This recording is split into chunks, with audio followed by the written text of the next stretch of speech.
En las clases anteriores hemos venido presentando algunas de las corrientes principales de esos movimientos experimentales, esos movimientos de vanguardia que se produjeron en los primeros años del siglo XX. Son los movimientos que hemos denominado vanguardias históricas y que hemos visto en diferentes facetas, en diferentes escuelas, por decirlo de alguna manera. Hemos hablado del cubismo, hemos hablado del fauvismo, hemos hablado del futurismo, hemos hablado de las corrientes de abstracción en sus diferentes manifestaciones. Hoy vamos a terminar este bloque presentando otras tres corrientes de vanguardia, otros tres ismos. Acordaros que era una manera de trabajar los términos añadiendo ese sufijo ismo para ir hablando de cada una de estas corrientes. Tres ismos que tienen la particularidad de que añaden a las anteriores facetas que hemos ido viendo, facetas experimentales en torno a la forma, en torno a qué se representa y cómo se pinta, una faceta fundamental también para entender el siglo XX, que es la faceta sociológica, la faceta incluso podríamos decir de crítica social o incluso la faceta política. Estas tres corrientes que vamos a abordar hoy son el expresionismo, el dadaísmo y el surrealismo. Las tres están íntimamente relacionadas entre sí, de tal manera que ha habido pintores, artistas que han trabajado en una corriente, por ejemplo, expresionismo, y han acabado trabajando en el dadaísmo o incluso frecuentando también el cubismo. Hemos hablado de corrientes y esto nos puede dar la impresión de que estas corrientes fuesen compartimentos estancos. Todo lo contrario, muchas veces los artistas se fueron moviendo por una y otra en función de sus propios intereses, de sus propias inquietudes, en función de sus conocimientos personales e incluso pudieron frecuentar varias a la vez. El campo estaba completamente abierto y esto ocurrió especialmente en estas tres vanguardias que comparten, como veremos enseguida, ese rasgo fundamental que es la crítica social, la crítica profunda de las condiciones de la sociedad que rodea al artista. El artista, en estas tres corrientes, en estos tres modos de ver el arte, el artista se convierte en una especie de analizador, de investigador, casi de anatomista, que profundiza las contradicciones de la sociedad, las denuncia y las pone de relieve. Y las pone de relieve de una manera, en algunos casos, de gran radicalidad. Vamos a empezar por el expresionismo, que es también, pues quizá el orden cronológico, probablemente también el orden de importancia en cuanto al impacto que tuvo en un primer momento esta corriente expresionista. El expresionismo es un término confuso, un término difícil de analizar y de presentar con rigor, porque enseguida se pierde lo que significa literalmente, ¿no? Cuando vemos la palabra expresionismo, pues inmediatamente podemos pensar en algo como esto. Y es cierto, el expresionismo siempre se presentó de parte de los críticos, por parte de los críticos, como un movimiento que, a diferencia de otras corrientes anteriores que se habían obsesionado por representar lo exterior, lo que veían los ojos, pensemos en el impresionismo, el expresionismo se ceñía a lo que experimentaba el artista, a su impresión interior, e intentaba que esa impresión interior, esa sensación interior, se manifestase hacia el exterior y lo hiciese de una manera, podemos decir que acentuada, radical. De ahí que primase la expresión de esos sentimientos a través también de la expresión de los propios cuadros. Son cuadros muy poderosos, muy marcados, muy exagerados incluso, a veces incluso llegan a rayar en lo caricaturesco. De ahí el término expresionismo. Son muchas más las facetas del expresionismo y de ahí está un poco el peligro. Es fácil entender de qué hablamos cuando hablamos de expresionismo, pero al mismo tiempo el expresionismo oculta o contiene pues otras variantes, otras ideas fundamentales que son las que iremos viendo a continuación. El expresionismo es un movimiento que va a surgir o que se va a dar fundamentalmente en Centroeuropa, en los países de habla alemana. Va a tener un primer momento vinculado a varias ciudades europeas de ámbito germano y uno de ellos, de estos primeros momentos, de estas primeras ciudades, va a ser Viena, donde vamos a encontrarnos grandes artistas que, si no pertenecen literalmente a este periodo a esta corriente, porque el expresionismo veremos enseguida que está más ligado a la manera de entender de los pintores, cada uno de los pintores, que a unos lazos en común muy muy marcados, pero manifiesta muy de una manera evidente esta idea de la intensidad de la expresión. Por ejemplo, veamos las pinturas de Schiele. Schiele, que va a ser un pintor maldito, lo del malditismo también va a ser muy frecuente en estos pintores del expresionismo. Muchos van a tener una vida, pues una vida trágica incluso, ¿no? La época que les va a tocar vivir también va a ser una época muy dura. Bueno, Schiele va a ser un pintor que va a morir pues jovencísimo, de gripe española, en el año 1918.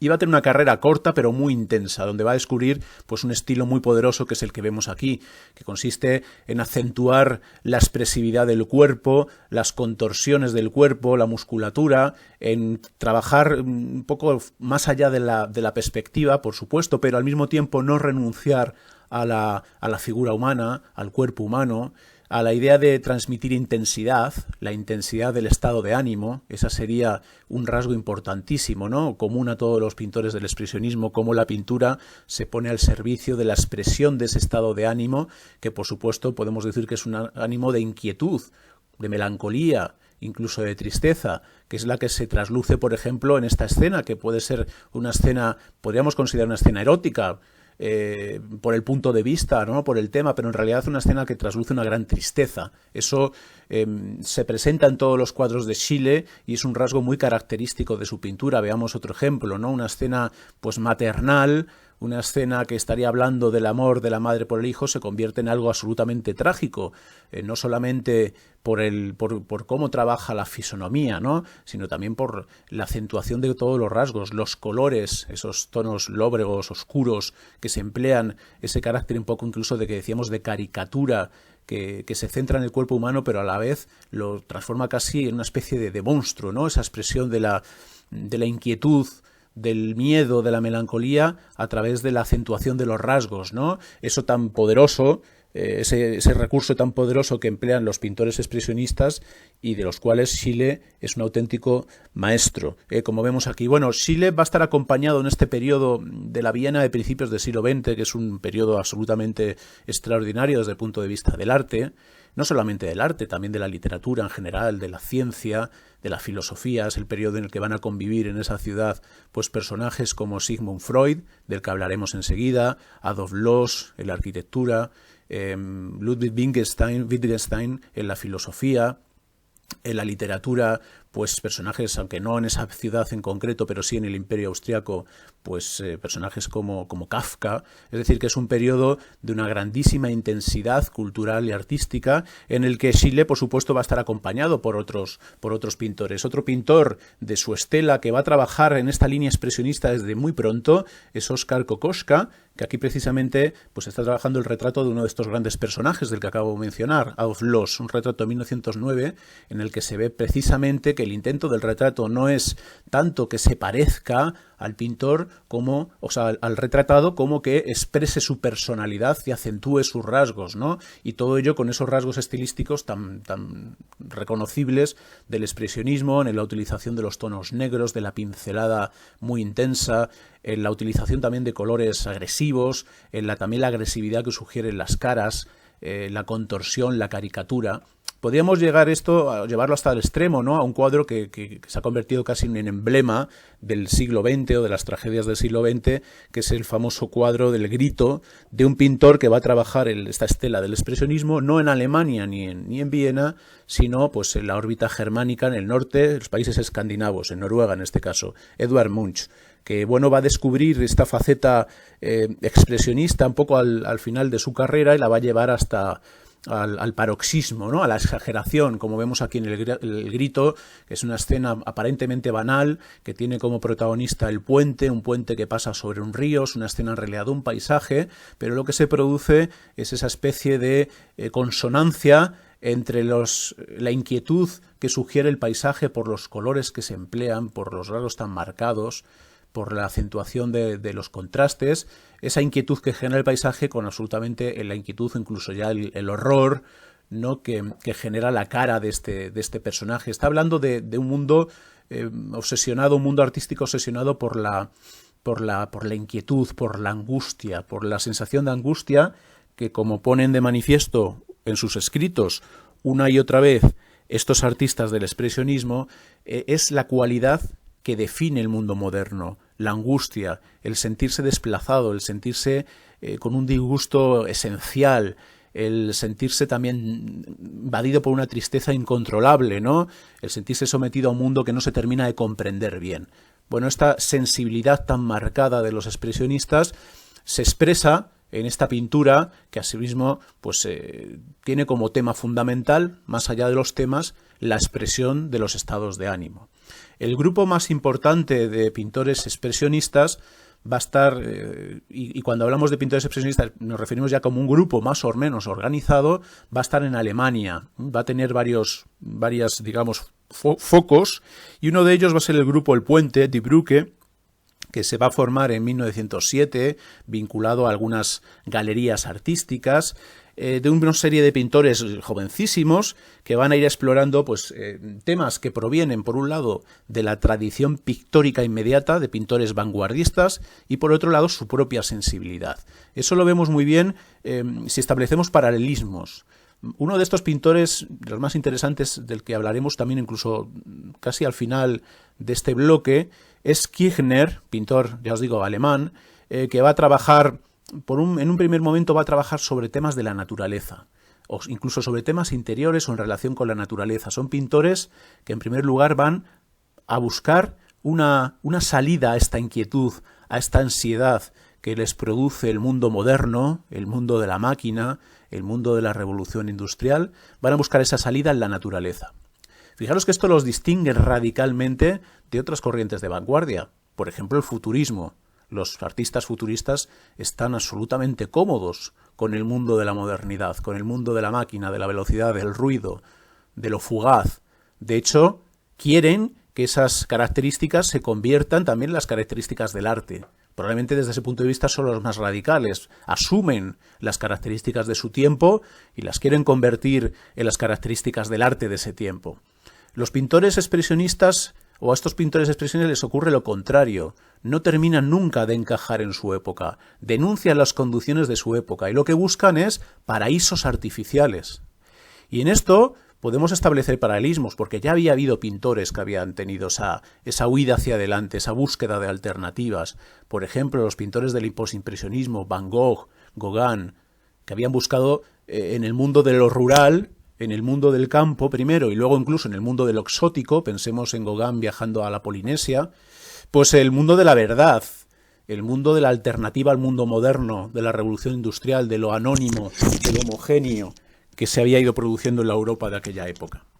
Bien, por tanto hay paralelismos muy interesantes y de hecho ellos van a trabajar, los pintores expresionistas van a trabajar con esos paralelismos. Veamos Kirchner cuando hace este interior de una casa alpina en los Alpes, allí al fondo vemos el paisaje alpino, vemos esta perspectiva muy forzada con estos colores tan absolutamente intensos, esta manipulación de la impresión interior de la habitación para convertirlo casi en una especie de ambiente que está expresando el estado de ánimo del propio pintor, pues evidentemente tenemos que pensar de inmediato en otros artistas que habían trabajado en esta línea. Ya he mencionado a Van Gogh y aquí podríamos establecer ese paralelismo. Otro ejemplo de Kirchner, la representación de una naturaleza bucólica, que es probablemente lo que se veía a través de esa ventana, ¿no?, que veíamos representada en la habitación anterior.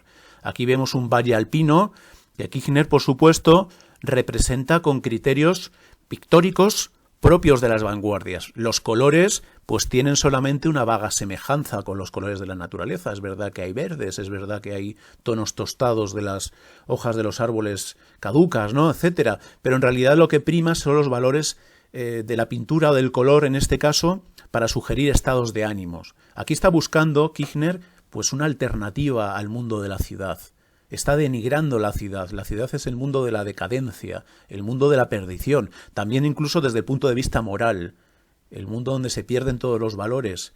Y Kirchner, en este caso, y los pintores expresionistas de esta época, por supuesto, van a ver la naturaleza con los ojos de un paraíso perdido, al que quieren volver. Y aquí se representa, ¿no?, en ese estado de quietud, de perfección, es en esa integración entre la arquitectura y la naturaleza, en ese punto de vista pues frontal que nos muestra todo con naturalidad, con tranquilidad, ¿no? Pues por supuesto también podemos establecer paralelismos, y podríamos establecer paralelismos con la pintura de Matisse, en la que también había pensado, concebido la naturaleza como algo, como una utopía, como una dicha de vivir, ¿no?, como sugiere este propio título. Una especie de pastoral del Renacimiento, pero actualizada al siglo XX. Lo que buscan unos y otros en el tema de naturaleza es lo mismo, es la huida hacia adelante, la búsqueda de un paraíso artificial, de un paraíso distinto, huir de la ciudad y de la sociedad contemporánea. Y otro tema que se va a trabajar y que van a trabajar estos pintores expresionistas va a ser el del cuerpo femenino. Va a ser la obsesión por el cuerpo femenino, pero el cuerpo femenino no de cualquier manera, sino también en la naturaleza. El cuerpo femenino como símbolo de la ingenuidad de la naturaleza, aunque por supuesto también se genera inquietud a través de ese cuerpo femenino. En este caso se trata de una pintura de otro miembro, también jovencísimo en estos años, del grupo expresionista Pechstein, que va pues a trabajar en esta obra Amanecer de 1911 el tema del cuerpo femenino fundido con el entorno natural. Por supuesto, insisto, no se trata de una representación naturalista, el cuerpo es azul, todo está hecho con azules, los rasgos están caricaturizados, excesivamente marcados, los colores de la naturaleza no son colores naturalistas, casi no hay perspectiva. Todas esas maneras de trabajar que habíamos visto en otros artistas de vanguardia se mantienen. Insisto, el tema es la evocación, la búsqueda de esa alternativa, la alternativa de una verdad bella, de una verdad ajena al mundo de la degeneración de la ciudad. Y de nuevo podemos establecer paralelismos entre el trabajo de Pechstein, en este caso, con el de Gauguin, que también había trabajado esa búsqueda, ese tema de la búsqueda de la inocencia a través del cuerpo femenino, no en esas especie de musas expresionistas en el paisaje alemán o en el paisaje alpino, sino a través de Tahití, de las tahitianas, ¿no? Las chicas de la Polinesia, que tienen, bueno, que contienen o están definidas por otro canon completamente distinto al occidental. Bueno, esa búsqueda, insisto, de lo exótico, de lo distinto.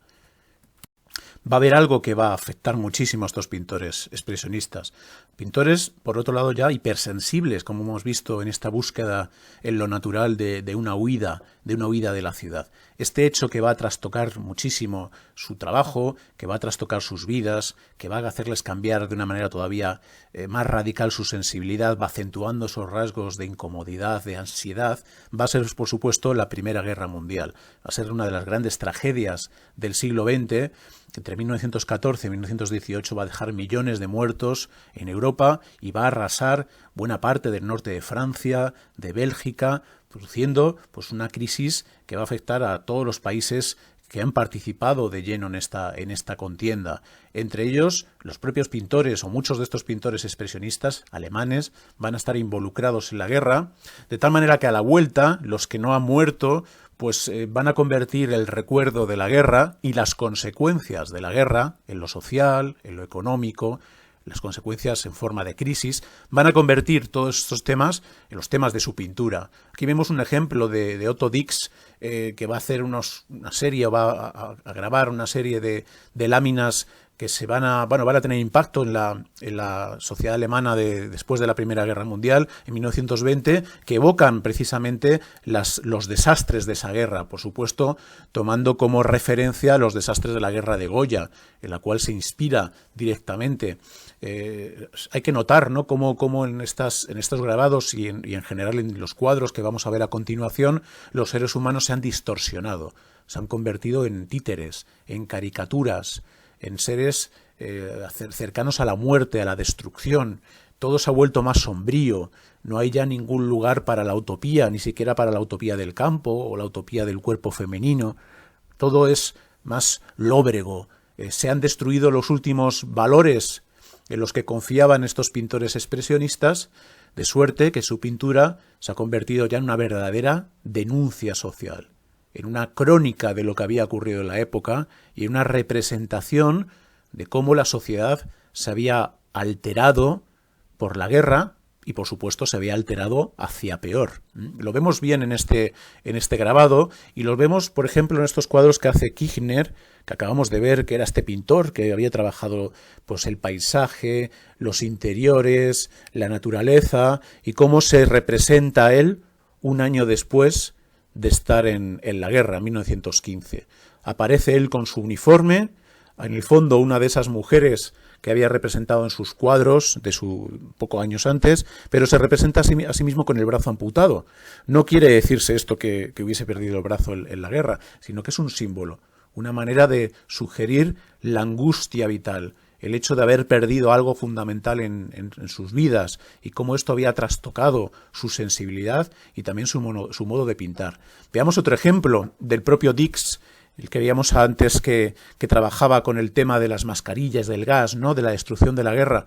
Pues hace una serie de cuadros que son realmente caricaturas inquietantes, ¿no?, que van representando, como os decía, las consecuencias de esa guerra. En este caso, Los jugadores de cartas, una obra de 1920 en la que aparecen pues mutilados de guerra. Aparecen personajes sin piernas, sin trozos de cara, ¿no?, aluciendo a esas terribles mutilaciones que sufrieron los soldados, algunos soldados en las trincheras, y aparecen, por supuesto, con sus medallas, la cruz de hierro, no heroica, pero convertidos en una especie de artefactos, de máquinas que han perdido su humanidad, que ya no encuentran su lugar en el mundo y que se recrean en el recuerdo, ¿no?, de esa guerra, casi como si se hubiesen convertido en una especie de monstruos, ¿no?, de residuos del pasado. Y esto está evocando la situación de muchos de estos soldados que volvían de la guerra pues sin una pierna o sin un trozo de cara y que tenían unos gravísimos problemas de integración. Dix, que vivió de primera mano la guerra de las trincheras,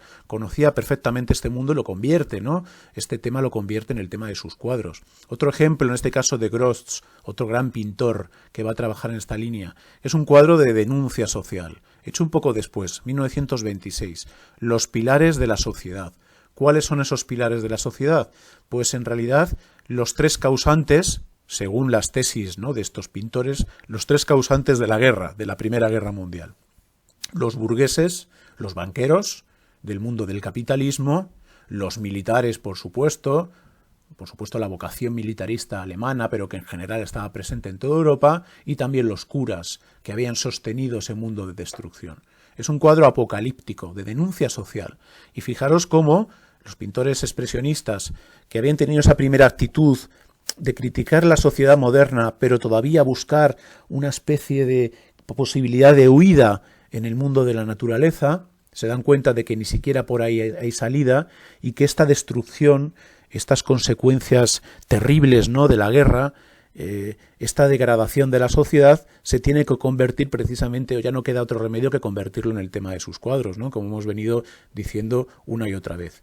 Y esto se traduce incluso cuando tienen que hacer retratos. El propio Dix hace este retrato de un personaje afín y, por supuesto, más que un retrato, se convierte en una caricatura, en un personaje absolutamente inquietante, desfigurado, que está expresando la maldad de la época, o la angustia de la época, o la fealdad incluso de la época, y que utiliza, pues ya siguiendo la larga tradición que venimos viendo, ¿no?, desde los tiempos del posimpresionismo, utiliza el color como una herramienta de sugestión psicológica, para traducir o para sugerir cierto estado de ánimo, que en este caso es de ansiedad, de inquietud. Por otro lado, fijémonos en la expresividad de las manos, la relación de las manos con el cuerpo y la cara, los detalles. Bueno, es por supuesto una caricatura, insisto, orientada a expresar cierta psicología, cierto estado de ánimo. Bueno, ¿cuál es otro tema que se convierte en fundamental para los pintores expresionistas? Y no solamente para los pintores, también para los arquitectos, también para los cineastas, lo veremos ahora enseguida, pues es el tema de la ciudad.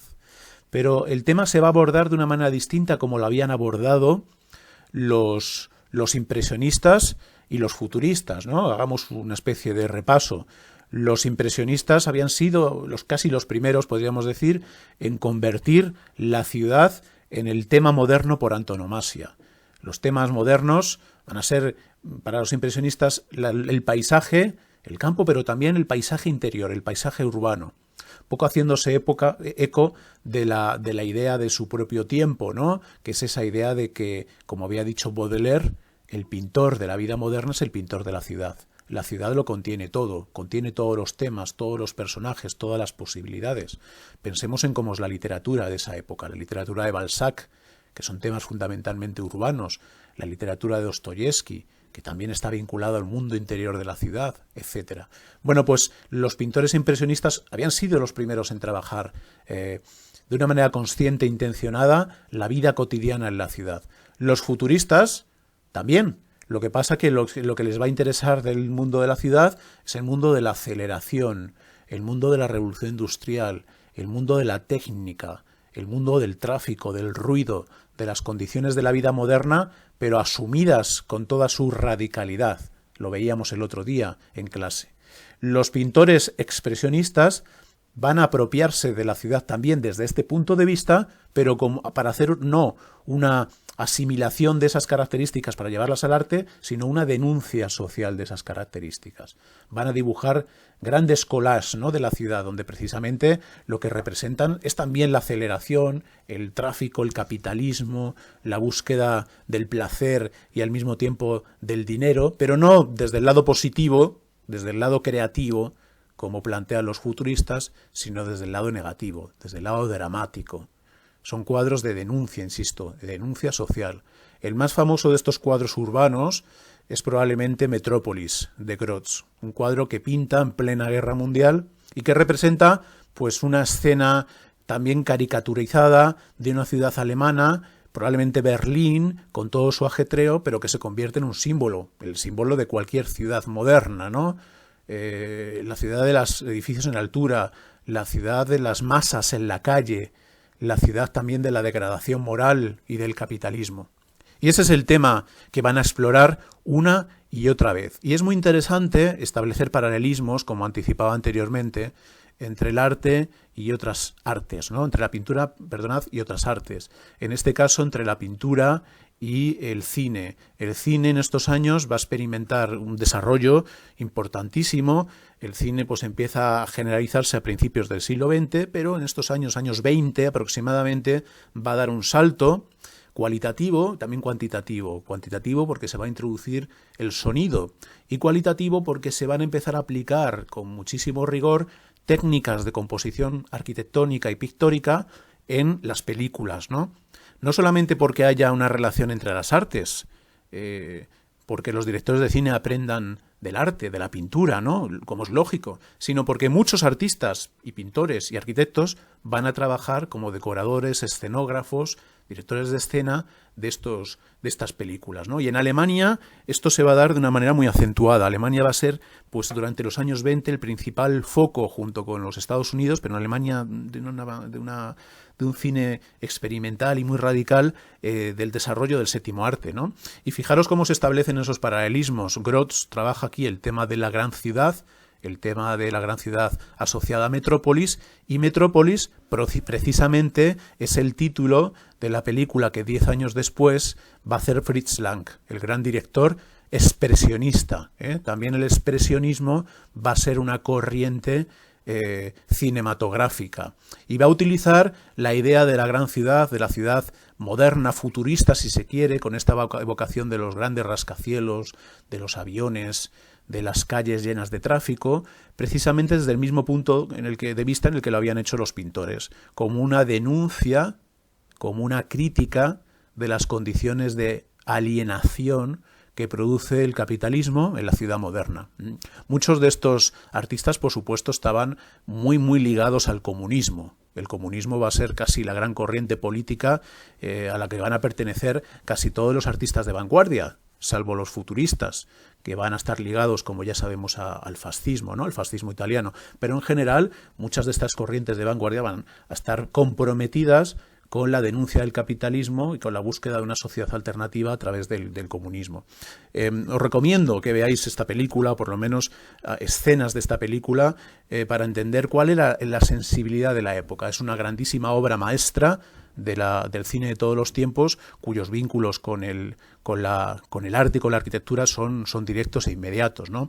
No solamente Metrópolis, ¿no?, otras grandes obras, pues en este caso una obra de Murnau, Nosferatu, es el monstruo, ¿no?, en el que se trabaja con estos códigos estilísticos que provienen de la pintura, por ejemplo, la utilización de la sombra, del claroscuro, de los contrastes luminosos, convertir la luz en protagonista de la película por su capacidad de expresar pues cierto ambiente de penumbra, cierto ambiente de inquietud, incluso de miedo, ¿no? Se trata de una película de miedo, Nosferatu, una evocación de la tradición que proviene de Drácula, ¿no?, que se reinterpreta, que proviene de la literatura y se reinterpreta en el cine, se adapta al cine en estos años.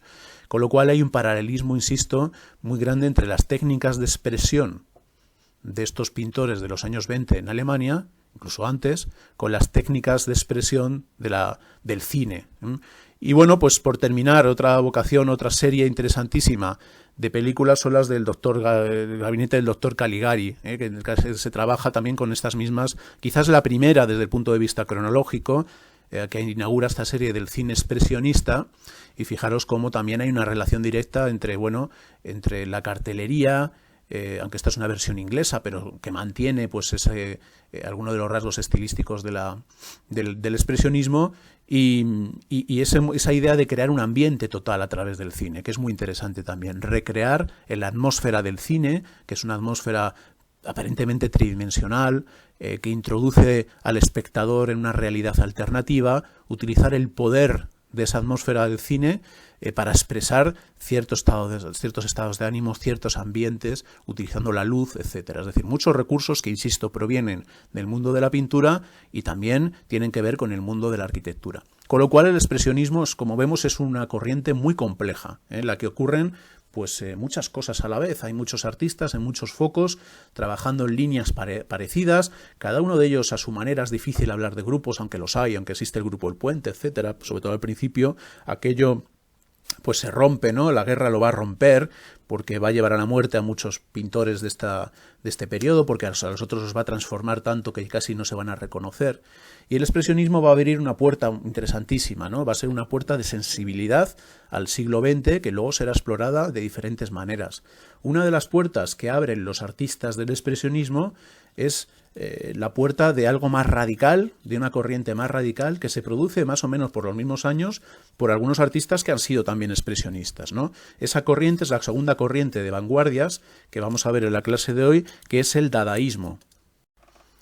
Es difícil definir esta corriente de vanguardia, este dadaísmo, y es difícil definirla comenzando por el propio nombre. ¿Qué significa dadaísmo? Cuando hablamos de expresionismo, podemos entender de una manera intuitiva, a poco que explorásemos la palabra, de lo que se trataba. De lo que se trataba era de expresar los estados de ánimo, de ver el arte desde el trasluz de la propia sensibilidad del artista, de convertir el estado de ánimo en un tema pictórico, también de trabajar ese estado de ánimo como un elemento de denuncia social, incluso de denuncia política.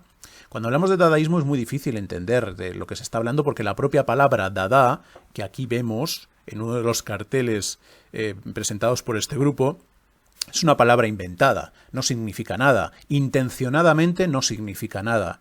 Lo que intenta es, con la propia palabra, lo que intentan los artistas de esta corriente es desorientar al espectador, es romper su juego o su mundo de expectativas y anticipar que lo que se va a encontrar es algo radicalmente distinto, algo radicalmente nuevo. ¿Dada qué es? Unos críticos dicen que es una palabra puramente inventada, hecha con sonidos básicos, otro que es una palabra, una especie de transformación de la palabra rusa, dada, otra que es el balbuceo, que sugiere el balbuceo del niño, el dada que empiezan a hacer los niños cuando empiezan a hablar. Bueno, en cualquier caso, de lo que se trata es de hacer algo a priori ininteligible, que cueste entender y que genere extrañeza en el espectador, ¿no? Desde un punto de vista muy amplio. ¿Qué plantean estos dadaístas? Pues los dadaístas podemos considerarlos, para empezar, como el movimiento de vanguardia más radical, de los más radicales de estas vanguardias históricas de principios del siglo XX. ¿Por qué? Porque su propósito no solamente es criticar la sociedad de una manera radical, cosa que ya habían hecho pues los expresionistas, lo hemos visto, cosa que habían hecho a su manera los futuristas. No solamente es criticar el mundo cotidiano, las condiciones del capitalismo, etcétera, sino criticar incluso el propio arte. Y lo van a criticar de una manera radical. En realidad, lo que van a proponer es destruir el arte, la destrucción del arte. Esto se puede hacer de dos maneras.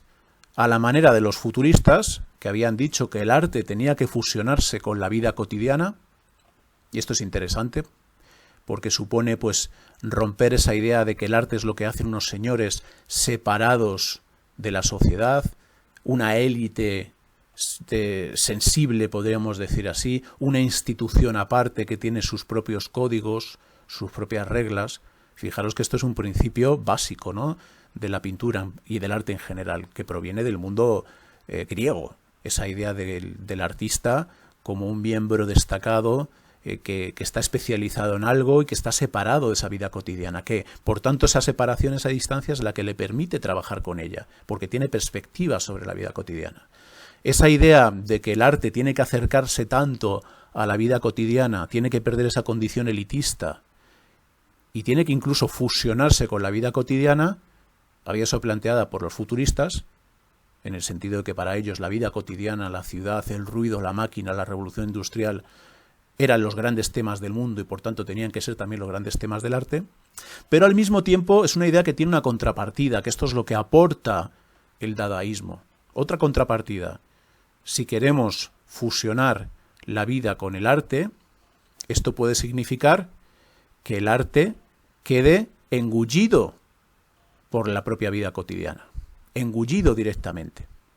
Esto es, por tanto, tiene una doble lectura. La idea de fusión del arte con la vida cotidiana tiene una doble lectura interesantísima. Vamos a ver en qué se trata. Por un lado, la idea de que el arte se entrega a la vida cotidiana y por otro lado, la idea, que es quizá la más interesante y que se deriva de las anteriores, de que en la propia vida cotidiana se aproxime al arte, se convierta en arte.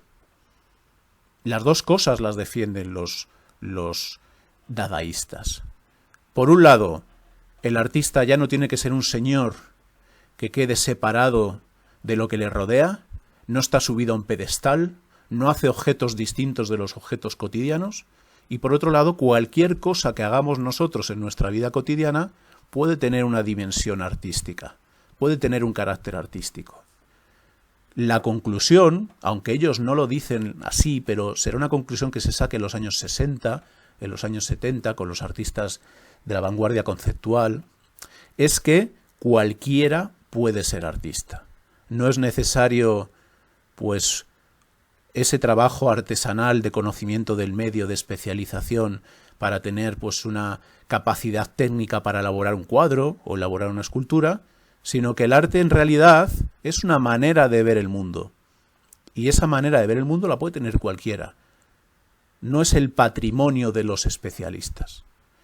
Esto, insisto, que puede resultar algo difícil de entender, que está muy al margen de nuestra idea convencional del arte, es lo que proponen de una manera, insisto, radical estos artistas del Dada en torno a 1915, 1920, 1925, van a ser esos 10 años que cubren pues la Primera Guerra Mundial y la posguerra, esos años de crisis, que son los años en los que van a trabajar.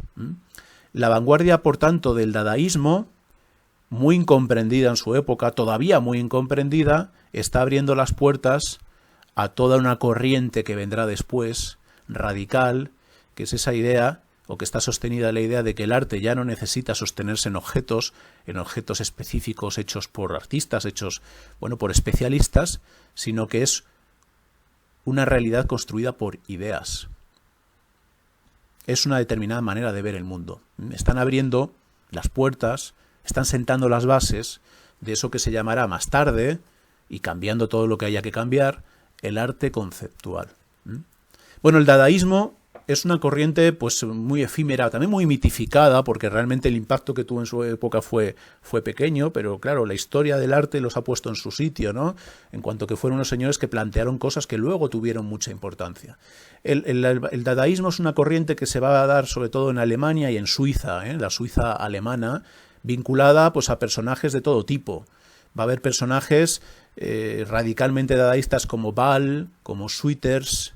Va a haber personajes que van a empezar siendo dadaístas como Van Doesburg, luego acabarán siendo pues más vinculados al neoplasticismo, a la idea de Mondrian. Va a haber personajes que empezaron siendo expresionistas y al mismo tiempo casi se convirtieron en dadaístas, como Grotz. Bueno, va a ser una especie de cajón desastre en el que va a haber cabida para todos, porque todos van a entregarse a esa especie de idea radical, ¿no? del arte. Aquí vemos, la imagen que os he puesto sugiere muy bien cómo trabajaban ellos. Ellos no trabajaban creando objetos, trabajaban creando intervenciones, creando representaciones, performances, interviniendo directamente en la realidad, precisamente por ser coherentes con esa doble idea, ¿no? de la fusión del arte y lo cotidiano. el arte disuelto en la vida cotidiana y la vida cotidiana convertida en arte, las dos cosas. Se reunían en determinados sitios, lugares pues de mala fama, como cabarets, el famoso cabaret Voltaire, ¿no?, de Zúrich, donde se reunieron estos personajes, aunque luego tuvo la onda expansiva, pues llegó a otros sitios, ¿no? ¿Y qué se planteaba? Pues se planteaban intervenciones que rondaban casi en lo teatral, o literalmente en lo teatral. Por ejemplo, se declamaban poemas escritos en lenguajes incomprensibles, combinando de maneras completamente arbitrarias las palabras. ¿Para qué? Para romper los códigos tradicionales basados en el lenguaje. Esto, insisto, que es una idea radicalísima para la época, que luego tendrá mucho recorrido en las vanguardias de la segunda mitad del siglo XX. Eso de que el lenguaje, que tiene ya unas estructuras tan poderosas, nos impone determinada manera de pensar. Y si queremos salirnos de esa manera de pensar, tenemos que trabajar con otro lenguaje. Ellos plantean con un lenguaje radicalmente distinto, basado en sonidos, onomatopéyico, y empiezan a declamar poemas sin sentido, simplemente por el puro placer de combinar sonidos y que sea completamente distinto, ¿no?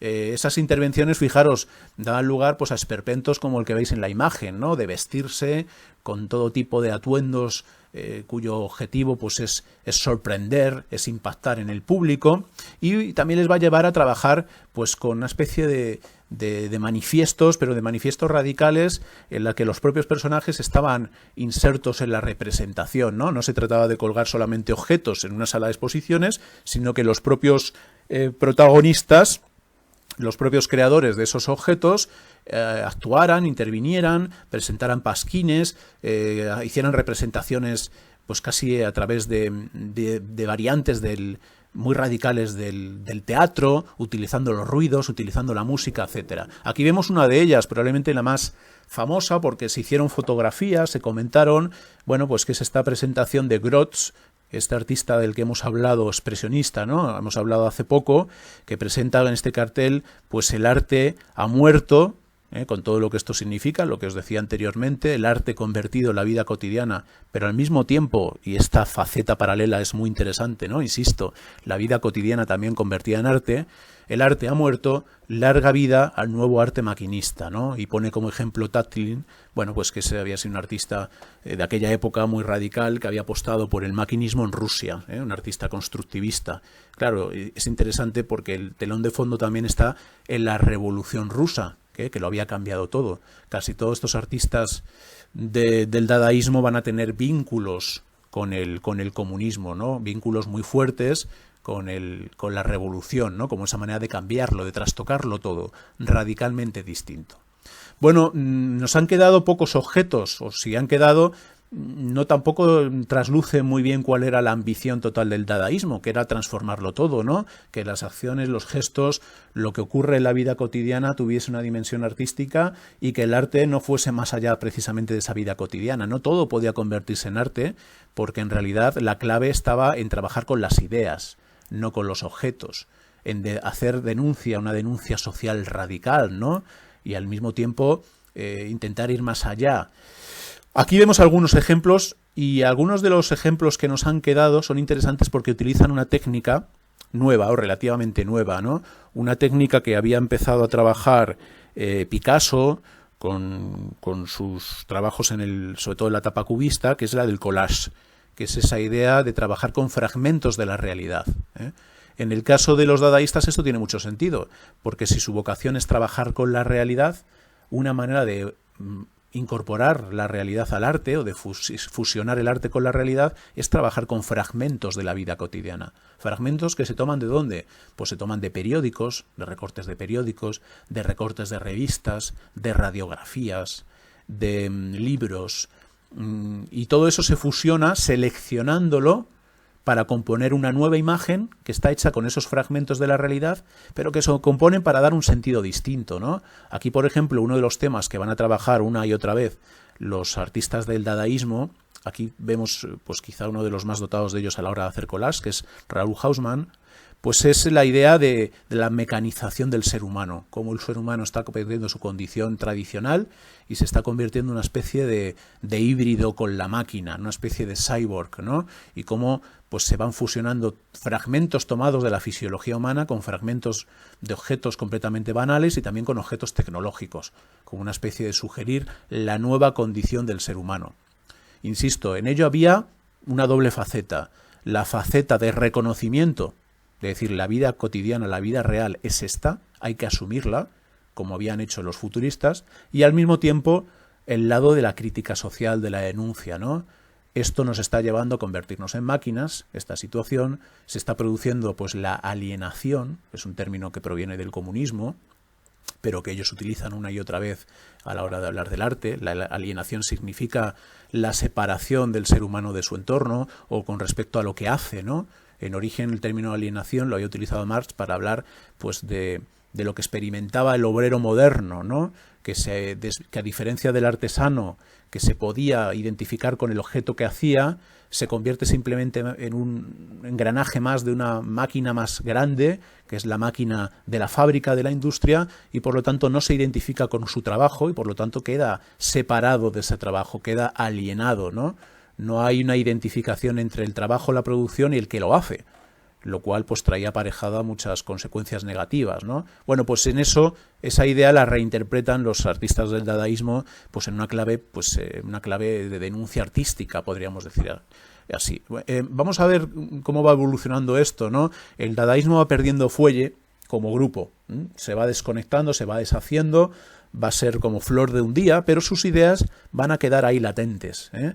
Y la van a trabajar otras vanguardias, no solamente los dadaístas, lo van a trabajar los cubistas, lo van a trabajar los expresionistas, lo van a trabajar todas las vanguardias, los conceptuales que vendrán después lo van a trabajar y lo van a reinterpretar.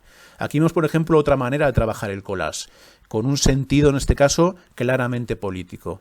Este collage que está aludiendo a una situación política dada, que es el desarrollo del nazismo. Los nazis toman el poder en Alemania en 1933 y en 1936 se produce pues un hecho que va a trastocar, va a ser como un anticipo de lo que va a venir después, que es la guerra española, la guerra civil española.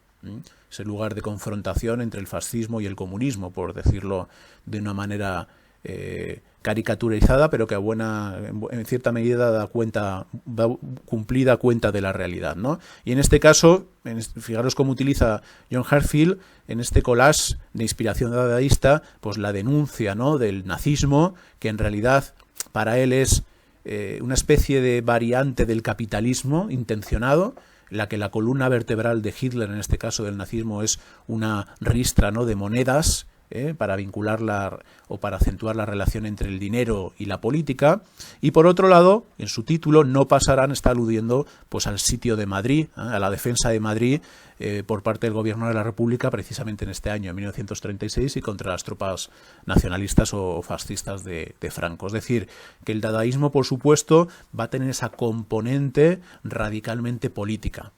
Pero esto es lógico. Si no hay separación entre la vida y el arte, todo es susceptible de convertirse en arte, incluso la política. Esto lo dijo pues el gran filósofo Walter Benjamin en estos mismos años, cuando hablaba de que la relación entre el arte y la política se estaba produciendo un doble fenómeno. Se estaba estetizando la política, él habla de la estetización de la política, pensando pues en los desfiles de los nazis en Nuremberg, en los desfiles de los fascistas de Mussolini, también en los grandes desfiles de Stalin, ¿no? Eso sería la estatización de la política. Y luego habla también de la politización del arte. El arte se convierte en una herramienta política, está politizado, tiene un sentido político, no es un fin en sí mismo. Su fin está fuera de sí mismo, ¿no? Y esa doble vertiente, esa doble faceta se expresa muy bien en este trabajo de los dadaístas. Hay otra faceta de los dadaístas que va a tener muchísima influencia en el arte posterior, que es la idea de apropiarse de los objetos de la vida cotidiana y cambiarles el sentido.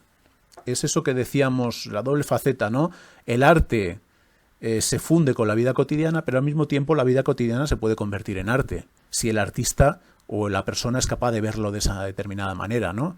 Y lo vemos muy bien en el trabajo de Man Ray, que es uno de los grandes fotógrafos del siglo XX, que va a tener muchos vínculos con el dadaísmo, también con el surrealismo, y que va a hacer esta especie de apropiación de un objeto de la realidad. Es un objet trouvé, que se llama, un objeto que se encuentra, que ya existe en la realidad, y que se le da un nuevo sentido artístico al cambiarlo, al transformarlo de alguna manera, ¿no? En este caso es una plancha de hierro de las antiguas que se calentaban al fuego y luego se colocaban, pues iban presionando la ropa, ¿no? A través del peso y el calor, pues la iban planchando.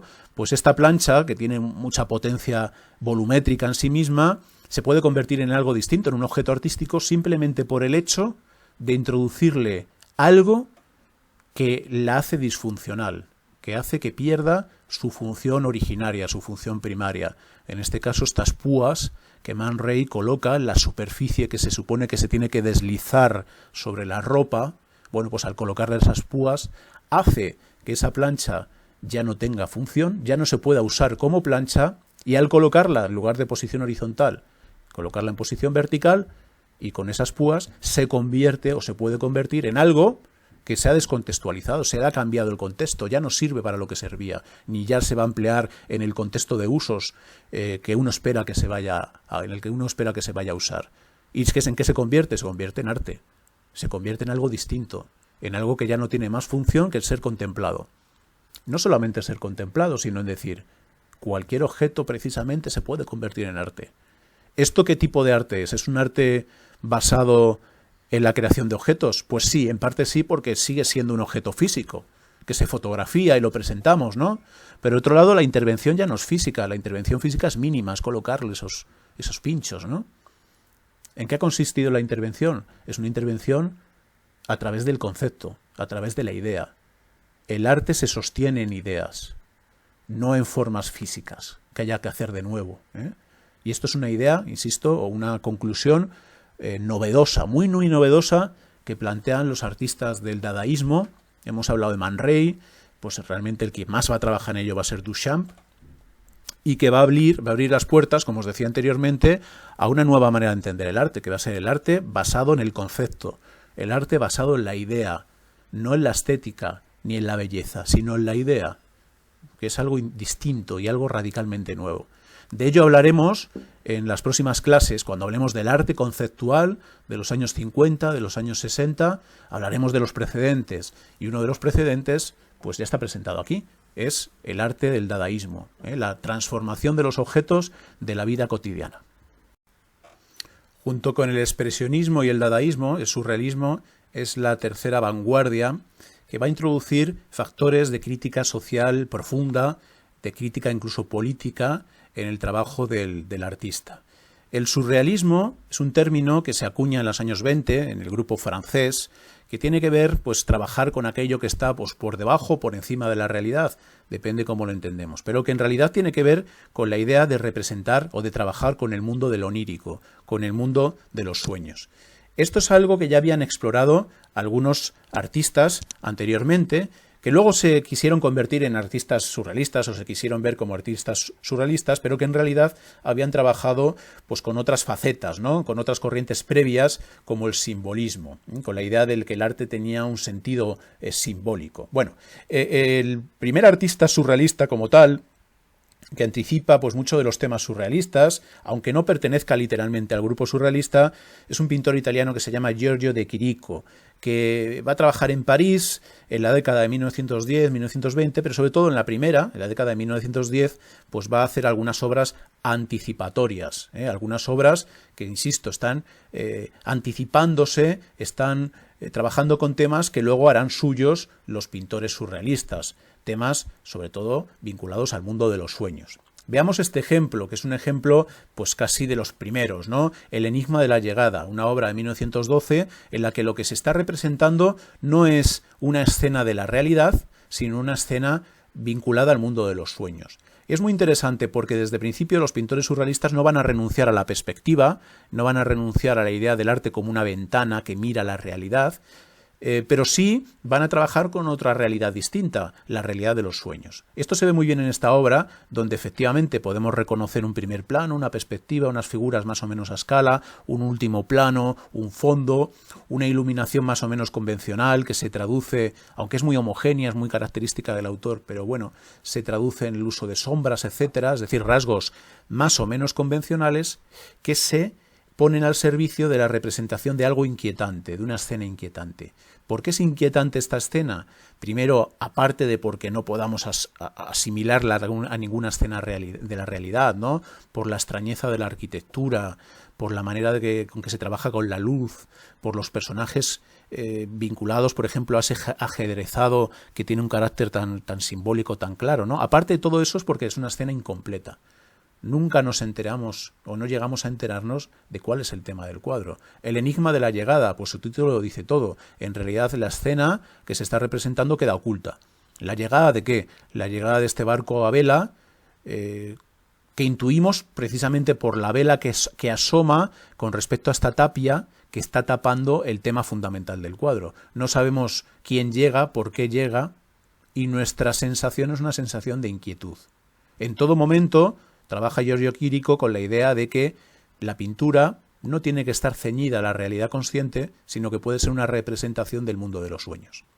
Bueno, otra manera de trabajar con esta idea pues se traduce en un cuadro un poquito posterior, 1918, en la que Chirico va a introducir otro tema que van a trabajar pues después los pintores surrealistas una y otra vez, que es la idea de combinar objetos procedentes de contextos simbólicos y utilitarios completamente distintos. En este caso, esa juxtaposición de objetos se produce a través de tres fundamentales. Uno que reconocemos vinculado a la tradición clásica, este fragmento de escultura o de reproducción en yeso blanco que está evocando el mundo conocido, ¿no?, de la tradición, esta figura elemental, esta esfera que se posa sobre el suelo, y luego el tercero y más inquietante es pues un objeto procedente pues del mundo más banal de la vida cotidiana de principios del siglo XX, un mundo ligado a la producción industrial, un guante de látex que se cuelga pinchado sobre una pared, queda flácido y está contrastando en su flacidez, en su carácter pulido, en su carácter táctil, con la representación, podemos decir que prestigiosa, vinculado al yeso blanco, ¿no?, de la tradición clásica, o la elementaridad de la esfera. Bueno, hay otro caso también, otra manera de acentuar la sensación de extrañeza que se produce combinando tres objetos tan distintos, que es el cambio de escala. Son figuras gigantescas, ¿no?, que se colocan, se yuxtaponen a la medianera de una casa. Tiene una escala que también lo aleja del mundo de la realidad. Y por lo tanto, Chirico trabaja con esa idea de descontextualización. Objetos tomados de la vida cotidiana o de fragmentos o de contextos distintos se juntan, se yuxtaponen para crear un significado nuevo. Un significado que además es inquietante. La poesía de la pintura proviene de esa yuxtaposición imprevista, inquietante de objetos completamente distintos. Esto ya lo habían hecho los poetas, sobre todo, lo de trabajar el mundo o transformar el mundo de lo cotidiano en arte, precisamente cambiando el contexto, ¿no? Y Chirico lo aplica a su pintura.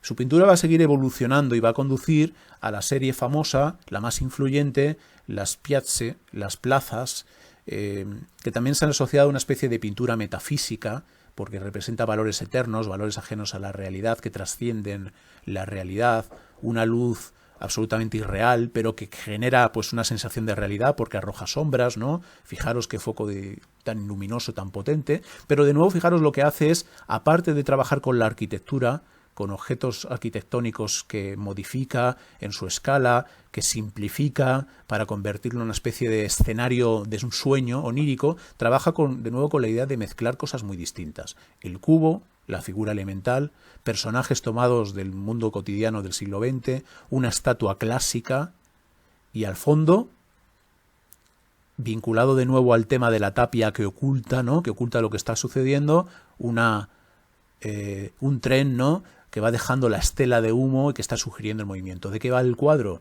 No lo sabemos. Pero sí podemos asociarlo a algo que no es real. O algo que sí es real, pero no está en la dimensión de lo cotidiano, sino que está en la dimensión de los sueños. Y esto es muy interesante porque fijaros que Quirico es convencional, por un lado. Es una perspectiva, los códigos pictóricos, bueno, pues son más o menos naturalistas, hay sombras, hay planos iluminados, hay figuras más pequeñas en un segundo plano, hay un horizonte, hay un paisaje. Está trabajando con la idea de la ventana, ¿no? Con esa idea de que el pintor se asoma a la ventana, metafóricamente, y pinta lo que ve. Que es una idea que procede, en último término, del mundo clásico, ¿no? Que asociamos al Renacimiento desde los tiempos de Brunelleschi y de Alberti, que habían hablado precisamente de esa idea, de que la pintura era la representación de la realidad, de manera que es como si el pintor se asomase a una ventana y viese lo que un determinado punto de vista e intentase reproducir con la mayor fidelidad posible lo que ven sus ojos, reproducirlo en el lienzo. Bueno, aquí ocurre algo así. Lo que pasa es que la ventana no es una ventana a la realidad, sino una ventana a la realidad del inconsciente, a una realidad, a una dimensión alternativa, al mundo de los sueños. Representar con verosimilitud, pero sin que deje de ser inquietante, por el modo en que se pinta, representar el mundo de los sueños. Aunque Quirico no lo expresase y no lo explicase así, esa es la idea que había de fondo. Y es sobre esta idea sobre la que van a trabajar los pintores posteriores. Claro, en los pintores posteriores, que se van a llamar ya propiamente surrealistas, va a haber una influencia capital, importantísima, ¿no? Que es la influencia de Sigmund Freud. Freud es uno de los grandes revolucionarios desde el punto de vista de la filosofía del siglo XIX, de la modernidad. Freud va en sus primeros trabajos en el año 1880, en la década de 1880, sobre la histeria, pues va a intentar averiguar cuáles son las causas que producen la enfermedad mental, las causas últimas que producen la enfermedad mental. Y a diferencia de la doctrina típica de su época convencional, que era que esas enfermedades mentales tenían una causa física, eminentemente física, eran malformaciones, alteraciones del sistema nervioso, para Freud esas enfermedades en buena medida tenían que ver con un trauma producido en la infancia, un trauma que había quedado oculto en lo que él va a llamar el inconsciente, pero que va a estar definiendo la manera en la cual la gente en general y los enfermos en particular se enfrentan a la realidad. La conclusión es una conclusión demoledora, bajo su aparente, digamos, rigor científico o presunto rigor científico. La conclusión es demoledora, es que, dice Freud, las convenciones sociales, nuestros sistemas de normas, el sistema lógico racional en el que nos movemos o creemos que nos movemos, no es la única realidad. En realidad, es más, simplemente es la manifestación de algo más fundamental, oculto, que lo determina. Y eso más fundamental y oculto que lo determina es el mundo del inconsciente. Y añade Freud, ese mundo del inconsciente está construido a partir de experiencias primarias que tuvieron lugar durante nuestra infancia y que en mayor o menor medida, pero sobre todo en mayor medida en su caso, cabe ligar con experiencias sexuales, con el mundo del sexo. La conclusión, insisto, es la siguiente. Todo lo que pensamos que está asociado desde la época de los griegos al mundo de la razón, al mundo de la lógica, al mundo de las costumbres sociales, todo eso que creemos perfecto o que creemos que es la realidad sobre la cual debemos sustentar nuestra vida, en realidad no es más que la expresión de algo oculto que hemos reprimido, que ha quedado oculto y que nos está determinando de una manera inconsciente y que además no podemos controlar o es muy difícil de controlar. Para Freud todo esto tenía un sentido fundamentalmente terapéutico. Pensaba que haciendo aflorar a través de lo que él llamó el psicoanálisis, ¿no? El análisis de la mente, haciendo aflorar ese inconsciente reprimido, el enfermo iba a reconocer la causa de su enfermedad y por lo tanto se iba a curar. Algo que luego la psicología clínica, la psiquiatría clínica, etcétera, etcétera, pues ha demostrado que no terminaba de funcionar del todo, por decirlo suavemente. Pero a la vez, Freud era consciente de que este descubrimiento tenía una implicación cultural muy fuerte. De hecho, Freud va a trabajar como médico, como psiquiatra, pero también va a trabajar como ensayista, como filósofo, ¿no? Y uno de los libros que va a tener una gran influencia, no solamente en filósofos, sino en artistas, en el público general, va a ser este que publica en 1930, que es El malestar en la cultura, donde defiende que los convenios tácitos sobre los que se sostiene nuestra cultura, que pensamos que está basada en la racionalización, en el mundo de lo diurno, de lo consciente, en último término no son sino el fruto de haber reprimido progresivamente, haber ido reprimiendo progresivamente nuestros instintos más básicos, instintos bestiales, instintos ligados al sexo, y que la cultura, por tanto, es represión. Él lo dice para describir un fenómeno, porque es interesante que para Freud era conservador. Freud no quería demoler el orden social, sino entenderlo, para hacerlo más fuerte, ¿no? Para intentar atajarlo, para evitar la enfermedad mental. Tenía ese sentido su trabajo. Pero eso no le hacía ser menos consciente de la realidad que se estaba dando, ¿no? Hay otra manera de utilizar su legado, que es la manera que van a utilizar los artistas, ¿no? De lo que se va a llamar el surrealismo, que es decir, sobre esta base, sobre esta idea de que la realidad cotidiana oculta una represión, oculta un inconsciente de carácter sexual, que lo que pensamos que es el mundo de lo que debe ser, en realidad es una construcción artificial, que intenta dominar algo que es incontrolable o difícilmente controlable, que son nuestros instintos. Eso tiene una faceta demoledora de crítica social. Y esa faceta es la que van a utilizar los artistas del surrealismo, que van a estar muy influidos por las ideas de Freud. Estos artistas propiamente surrealistas se van a organizar en París en la década de 1920 en torno a la figura de un literato que va a ser el líder del grupo, que se va a llamar André Breton. La idea de fondo es que el artista puede utilizar el psicoanálisis, los descubrimientos de Freud, trabajar con los temas del inconsciente de este mundo reprimido para criticar la sociedad, para mostrar las contradicciones de la vida moderna y, por lo tanto, para utilizar el arte como un arma, ¿no? Como un arma de denuncia social, en primer término, pero también como un arma de transformación política. ¿Cómo se traduce esto en arte? Pues aquí vemos algunos ejemplos. Max Ernst, que va a ser un pintor extraordinario del grupo, va a trabajar, por ejemplo, con collage, que es un mecanismo que toma pues, de los dadaístas, también de los cubistas, en la que fijaros cómo mezcla objetos procedentes de contextos distintos para generar una realidad inquietante, cuyo tema último, ¿cuál es? El sexo. El sexo va a tener muchísima importancia, va a estar ahí latiendo en el fondo, ¿no? de estos artistas de la vanguardia surrealista. No solamente el sexo en su lado como tal, en su lado pues reproductivo de instinto, sino también en sus lados más turbios. El sadomasoquismo, por ejemplo, se va a convertir en un tema muy abordado por los pintores surrealistas. La asimilación o la asociación del sexo con la violencia. Son imágenes inquietantes que pretenden pues tener un significado también o un sentido político.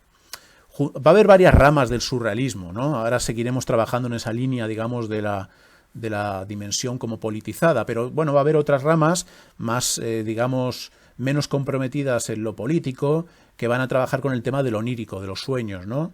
Simplemente para que lo sepamos, ¿no? Por ejemplo, pues esto va a tener bastante anclaje en el mundo belga, entre los artistas belgas, Paul Delvaux, que va a trabajar con estas escenas oníricas, que están, por supuesto, muy ligadas a la sexualidad, que están muy influidas por las ideas de Freud, pero que no tienen esa dimensión tan poderosamente de denuncia social que tienen los pintores del surrealismo en su lado más literal francés, ¿no? Aquí los vemos. Este es el grupo surrealista, que es un grupo que se va a organizar en torno a una figura destacada, que es este señor, que es André Breton. André Breton, literato, crítico del arte, muy influyente, muy brillante, con mucha capacidad de análisis y también con mucha capacidad de dominar los grupos.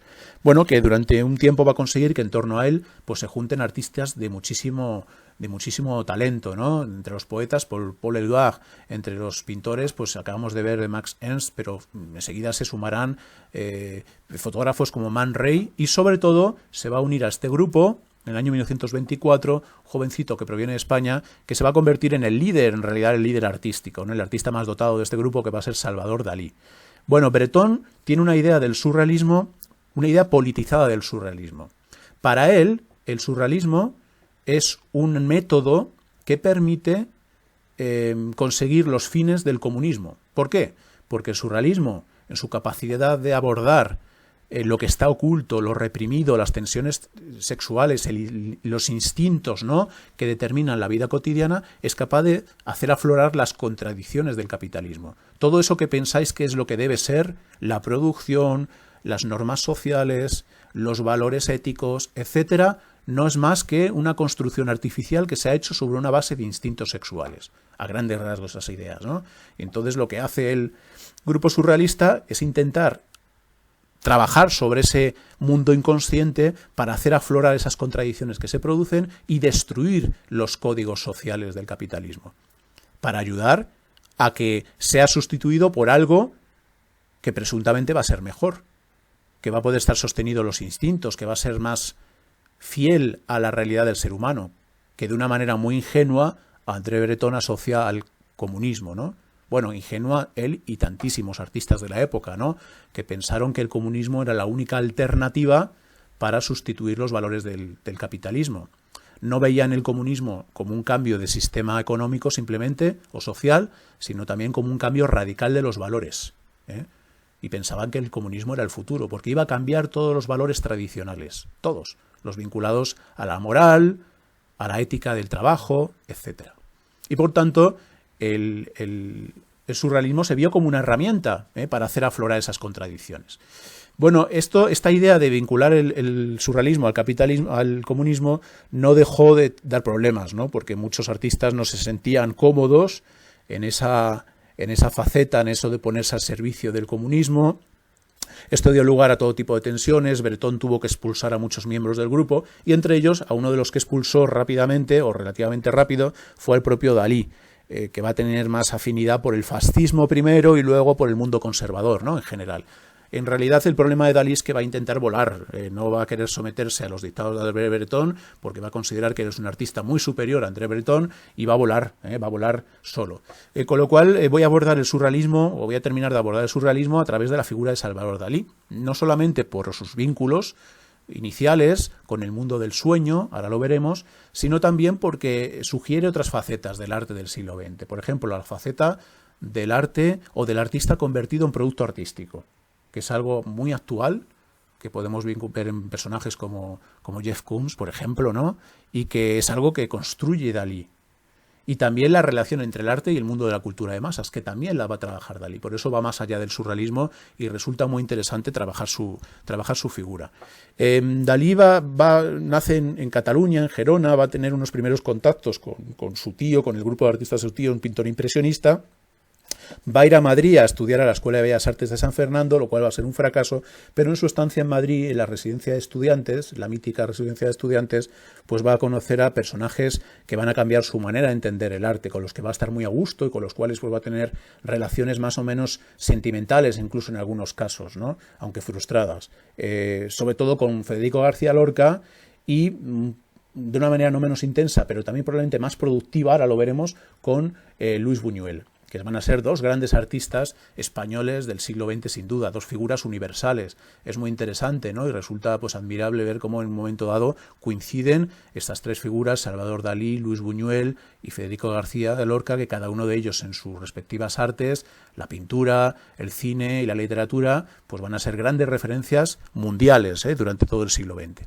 Bueno, después de esta primera etapa en la que establece estos lazos de amistad y de creatividad con estas figuras, pues Salvador Dalí va a viajar a París, allí va a trabajar con Luis Buñuel, y el fruto de su colaboración, esta época en la que ya Dalí está conectado, por supuesto, al mundo de André Breton, del surrealismo, ya es un pintor relativamente conocido, pues van a ensayar entre Luis Buñuel y Salvador Dalí una de las obras fundamentales del cine del siglo XX.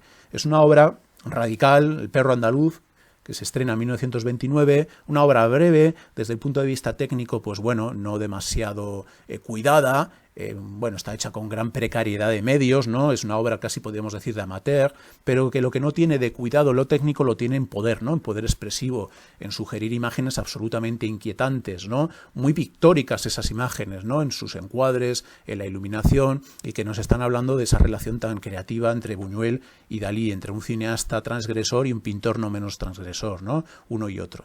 Bueno, es una obra que está hecha de imágenes surrealistas. Es en realidad, más que un tema, que en realidad no lo tiene, es una sucesión de imágenes poderosas surrealistas. De todas ellas, la más famosa y la más inquietante es la famosa escena del ojo, que tiene un simbolismo evidente, que no quiero glosar y que prefiero poneros a través de un fragmento del vídeo de la película, que se centra precisamente en ese... Es casi como el emblema de la película, que es el que ha pasado como a la historia del cine y que pasados 100 años sigue siendo absolutamente turbador.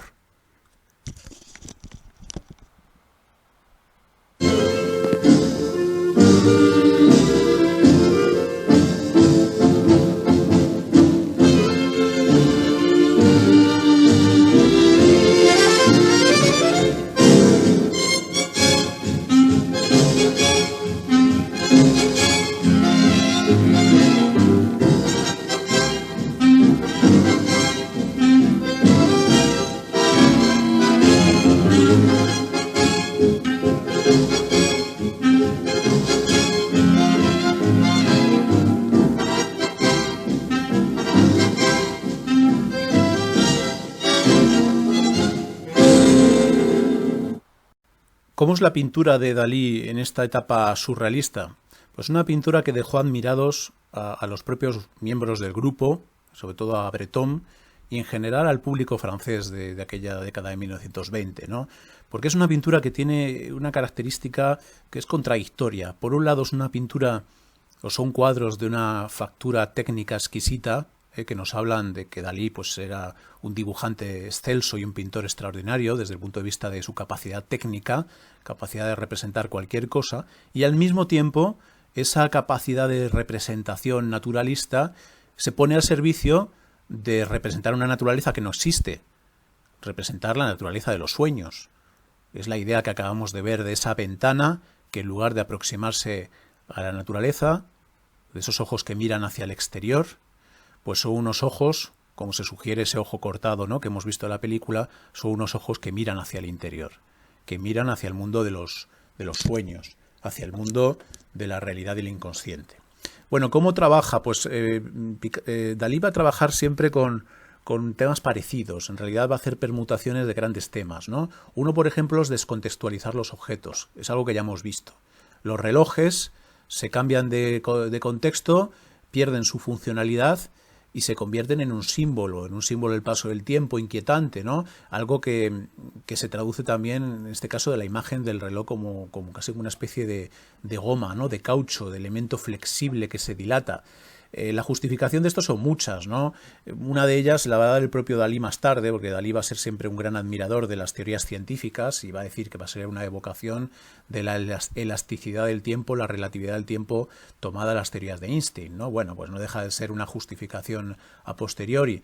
Da un poco igual, porque en realidad lo que está sugiriendo con lo que está trabajando Dalí es con todo tipo de temas que tienen un significado oculto y que se presentan como un reto para el espectador, que tiene que ser capaz de descubrirlo, y al descubrir esos temas tiene que ser también capaz de extrapolarlos a su propio inconsciente, ¿no?, como si fuese una representación de lo que queda oculto en el inconsciente de las personas. Dalí va a trabajar muchísimo con esa idea de representar lo que sueña, o por lo menos va a decir que lo que representa son sus propios sueños, y va a frecuentar muchísimo la idea de la introspección, ¿no?, siguiendo pues un poco la estela de Freud, que también era un gran interpretador de sus propios sueños y de los sueños de los demás, y va a intentar llevarlo a los cuadros.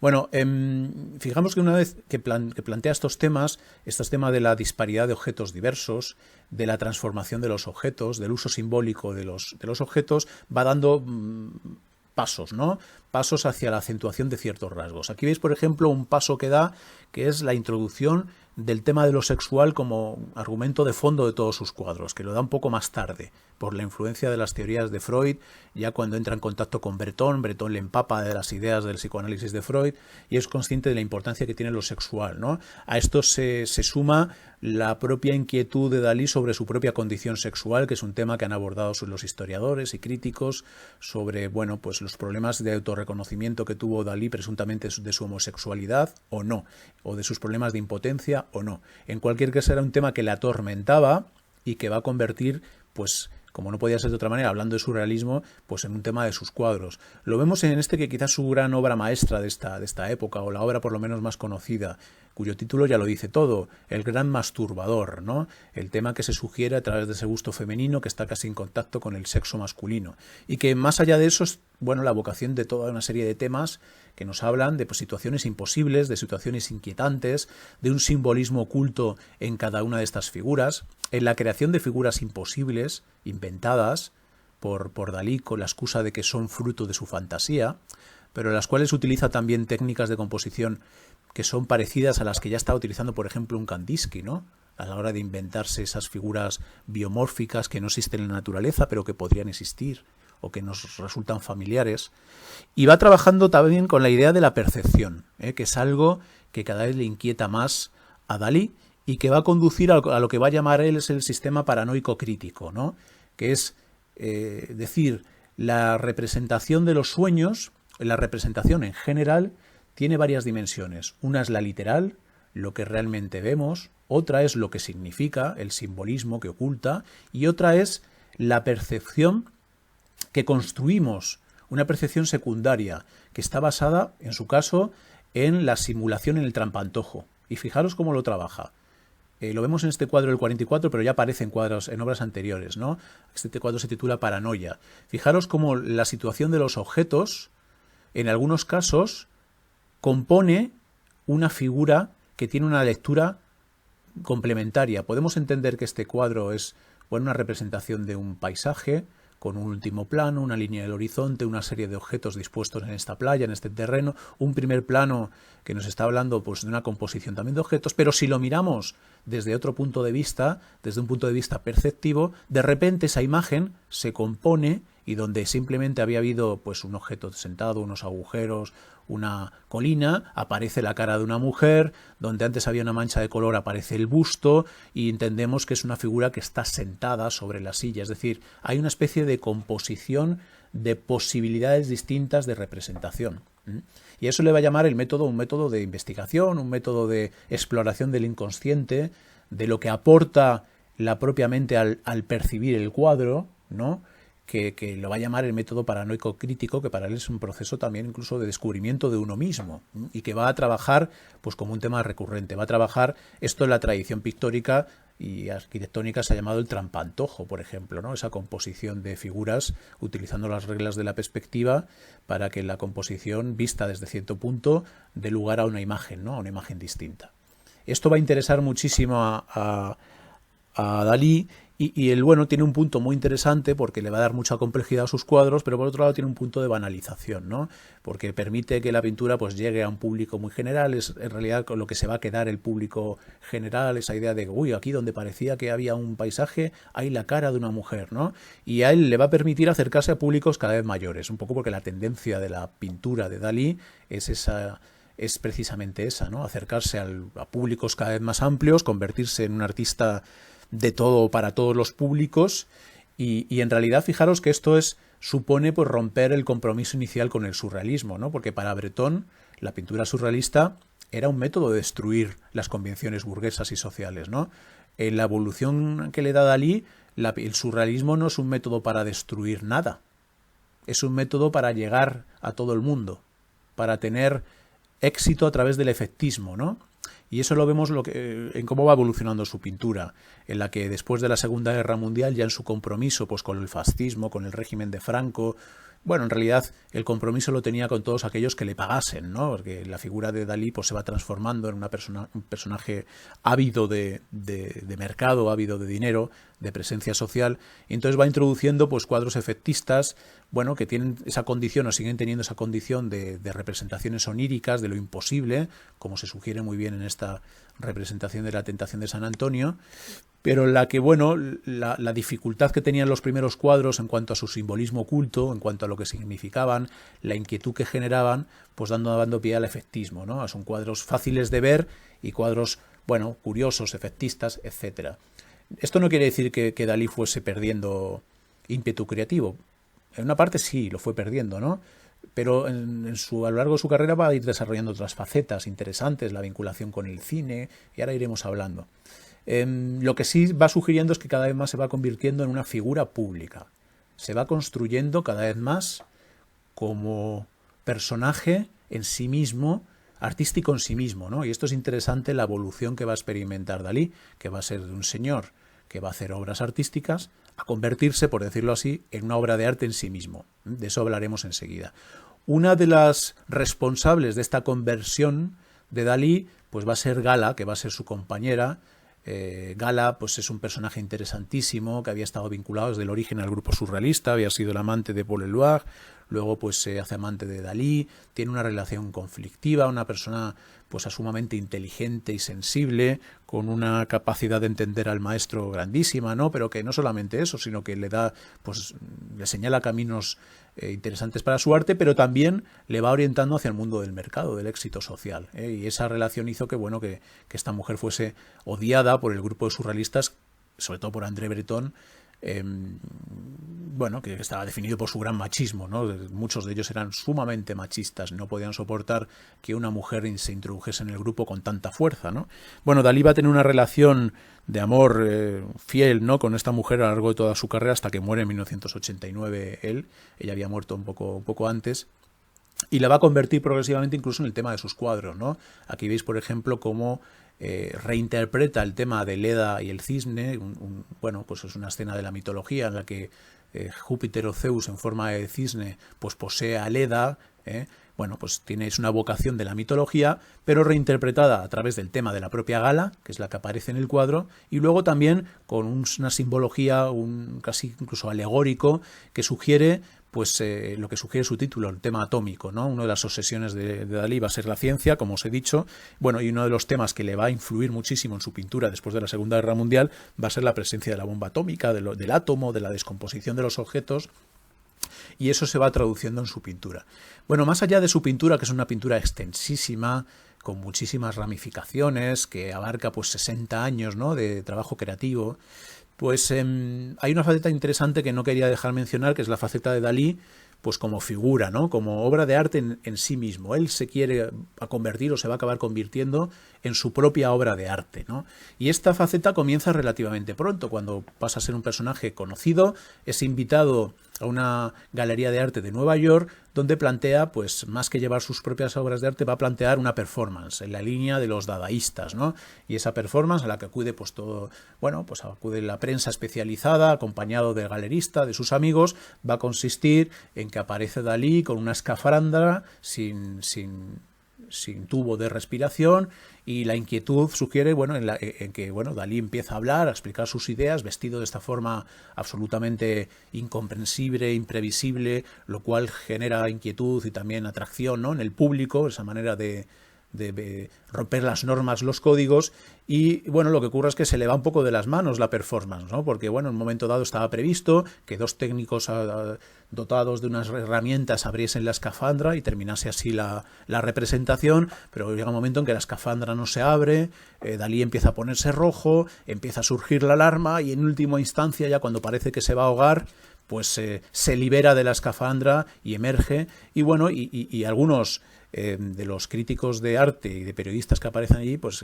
consideran que forma parte del efecto, ¿no? En realidad se le había ido absolutamente de las manos. ¿Qué consigue? Pues consigue, por supuesto, que se hable de él al día siguiente en los periódicos y consigue impactar en el público general. Él se da cuenta del poder que tiene en impactar en el público, en las clases medias, en el mundo de las masas, ¿no?, que ya se estaba desarrollando en los Estados Unidos en aquella época, mucho más que en Europa, y va a trabajar también en la exposición del pabellón de Nueva York en 1939. Y va a hacer un pabellón, el pabellón, bueno, surrealista a su manera, en la que fijaros que va a plantear una arquitectura absolutamente distinta de la que se estaba planteando estos años en el mundo vanguardista, ¿no? De hecho, Dalí va a ser un gran crítico de figuras como Le Corbusier. Va a decir que Le Corbusier hace una arquitectura de calvinistas, una arquitectura fría, una arquitectura matemática, abstracta, donde no se puede sentir a gusto el cuerpo humano, ni por supuesto el inconsciente, ¿no?, ni el mundo del sueño, el mundo de las perversiones.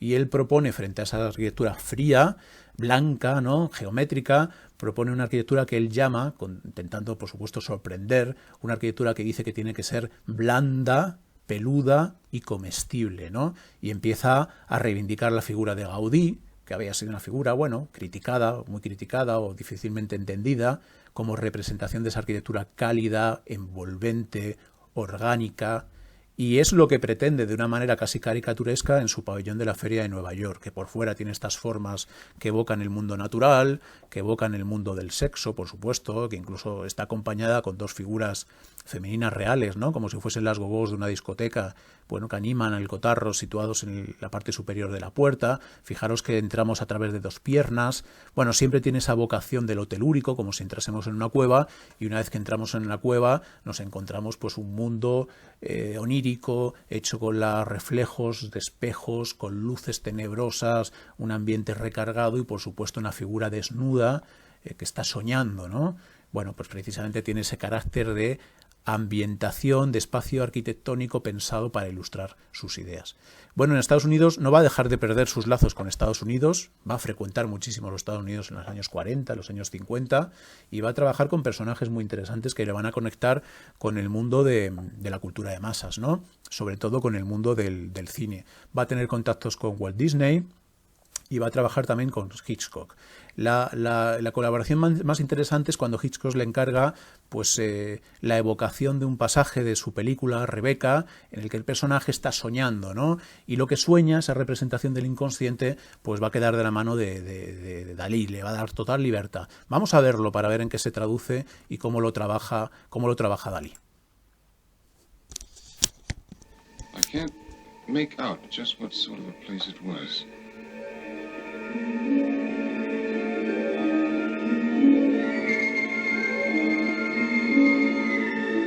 It seemed to be a gambling house. But there weren't any walls, just a lot of curtains with eyes painted on them. A man was walking around with a large pair of scissors cutting all the drapes in half.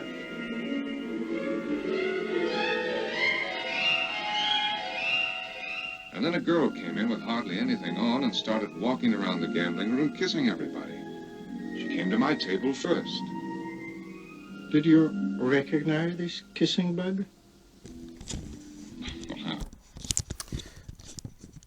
Bueno, por supuesto, las ideas, estas visiones ya en esa época estaban asumidas por el público. Fijaros lo que había ocurrido. Habían perdido su carácter transgresor. Para Breton y el primer surrealismo, esta evocación del inconsciente del sexo tenía la virtud de que sacaba a los burgueses de su presunta comodidad y les generaba inquietud, rompía con sus valores, ¿no? Y por lo tanto les hacía reconocer una alternativa, una realidad alternativa con la idea de transformarla, ¿no? En este caso se ha convertido ya en una especie de algo asumido, algo curioso, una curiosidad que todo el mundo entiende, que incluso se puede presentar en las películas de Hollywood. Por supuesto, esto le hizo ganar muchísimo dinero, ¿no? Aquí veis otra plasmación, ¿no?, de esa transformación del método paranoico crítico, de la representación dual de la imagen, el significado dual que tiene una imagen, pues también pasado por la vía del mundo de la cultura de masas, de las Tyler Girls, que eran estas chicas que bailaban con las piernas, bueno, en este caso a través de la desnudez de las figuras, y cómo estas figuras desnudas pues sugería la imagen de la calavera, ¿no? Es un arte ya más fácil, ¿no? Un arte de consumo, un arte que está perdiendo en buena medida su impronta y su poder de revelar las contradicciones del mundo cotidiano, ese poder analítico que había buscado Freud y que había utilizado Breton, ¿no? Pero es que, claro, la figura de Dalí va más allá. Y va explorando cosas nuevas, ¿no? Y hay algo muy interesante que es cómo se convierte él en sí mismo en un artista. Y al final su carrera va a conducir a la conversión, a la construcción del personaje. Y veremos cómo lo hace en esta entrevista que le hacen en los años 60, finales de los años 60, en la que en realidad Dalí, más que presentar una obra de arte, en realidad la obra de arte es su figura, lo que dice, lo que hace, su carácter estrambótico, su singularidad.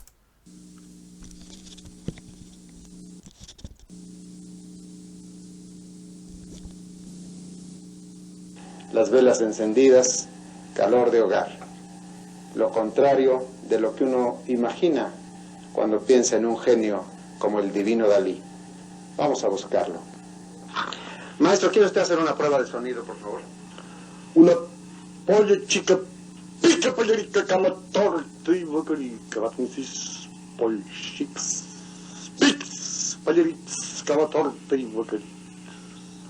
¿Es francés, maestro?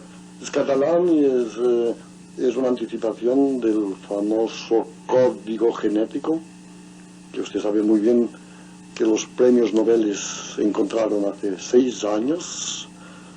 Quiere decir, en catalán y de una manera muy anticuada, la estructura molecular del ácido desoxirribonucleico. ¿Y eso para qué sirve, maestro? Para la inmortalidad, entre otras cosas.